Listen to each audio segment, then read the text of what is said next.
বাংলাদেশে যে ইসলামী দলগুলো আছে যারা ডেমোক্রেটিক পদ্ধতিতে অংশগ্রহণ করছে, তাদের সবার ভোট যদি আপনি কোন একটা নির্বাচনে 30টার মতো আসনও তারা পায় নাই, লেস দেন 30, 300টার মধ্যে less than 30, less than 10%।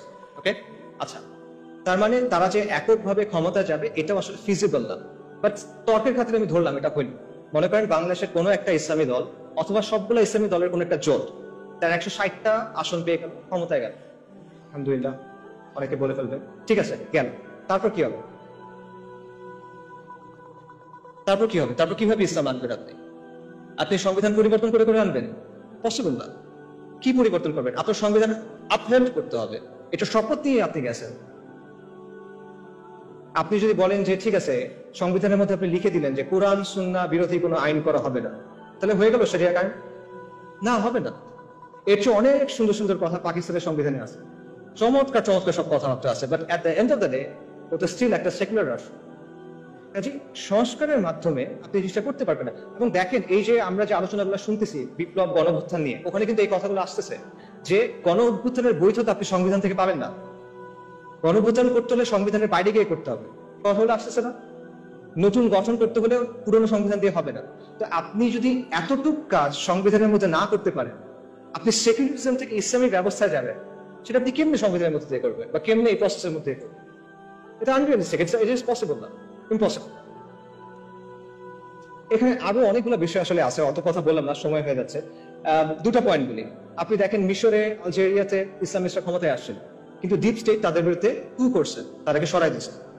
তিউনিসিয়াতে same জিনিস হয়েছে, কিন্তু তিউনিসিয়াতে যারা ক্ষমতায় আসছিল তারা ইসলামিস্ট ছিল না, তারা ছিল সাবেক ইসলামিস্ট যারা পরবর্তীতে লিবারেল ডেমোক্রেট হয়েছে, তাদেরকেও কু করে সরাই দিয়েছে। এবং এই ব্যবস্থায় যারা গেছে তারা নিজেরা চেঞ্জ হয়ে গেছে। 1980-র দশকে অনেকগুলো মুসলিম দেশের ইসলামী মুভমেন্ট গুলা অনেক তর্ক বিতর্কের পর একটা সিদ্ধান্ত নিয়েছিল যে ঠিক আছে, আমরা ইসলাম কায়েমের জন্য ডেমোক্রেটিক পদ্ধতি ইউজ করব। এটার উদ্দেশ্য কি? আমরা ক্ষমতায় যাব, তারপর আমরা ধীরে ধীরে ইসলাম কায়েম করার চেষ্টা করব। ভালো উদ্দেশ্য।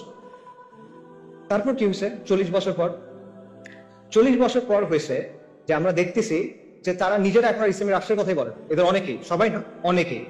এটা এখন কি বলে? এখন তারা বলে কল্যাণ রাষ্ট্রের কথা, ওয়েলফেয়ার স্টেট, প্লুরালিজমের কথা। এরা এখন বলে যে লিবারেল ডেমোক্রেসির কথা। অর্থাৎ তারা সিস্টেমে ঢুকছিল সিস্টেমটা চেঞ্জ করার জন্য, সিস্টেমের জায়গায় আছে, তারা চেঞ্জ হয়ে গেছে। এটা হলো অবস্থা। তো সংস্কারের মধ্য দিয়ে আসলে এইভাবে এই পরিবর্তন সম্ভব না। বাস্তবতা হলো, আপনি যদি সেকুলার ব্যবস্থা থেকে যে ট্রান্সফরমেশনটা প্রয়োজন ইসলামী ব্যবস্থায় যাওয়ার জন্য, সেটার জন্য প্রয়োজন বৈপ্লবিক পরিবর্তন এবং রেভলিউশনারি মিনস। এটাই বাস্তবতা। এবং এটা শুধুমাত্র ইসলামের ক্ষেত্রে প্রযোজ্য না, এটা যে কোনো ব্যবস্থার ক্ষেত্রে প্রযোজ্য। যখন পৃথিবীতে রাজতন্ত্রের বদলে রিপাবলিক আসে, তখন সেটা বৈপ্লবের মাধ্যমে আসছে, বৈপ্লবিক পদ্ধতির মাধ্যমে আসছে। এবং এটা একটা ঐতিহাসিকভাবে প্রমাণিত সত্য। এটা এমন একটা কনক্লুশন যেটা অ্যাভয়েড করা সম্ভব না। আপনি ধাপে ধাপে চিন্তা করেন। আপনি যদি মুসলিম হন, আপনাকে শরিয়া চাইতে হবে, নন নেগোশিয়েবল। কেউ মুসলিম, সে শরিয়া চায় না, এটা পসিবল না, এটা কুফর। কেউ যদি মনে করে ইসলামের চেয়ে ওই জিনিসটা বেটার, কেউ যদি মনে করে ইসলামের চেয়ে ওই জিনিসটা অগ্রাধিকার পাওয়ার মতো, কেউ যদি মনে করে দুটো সমান, কুফর আসবে। অর্থাৎ যদি মুসলিম হয় তাকে শরিয়া চাইতে হবে। আর সেকুলার ব্যবস্থা মৌলিকভাবে ইসলামী ব্যবস্থাতে সাংঘর্ষিক, এই দুটা কোএক্সিস্ট করতে পারে না। একটা আরেকটাকে ডমিনেট করার চেষ্টা করবে, সেটা হবে না।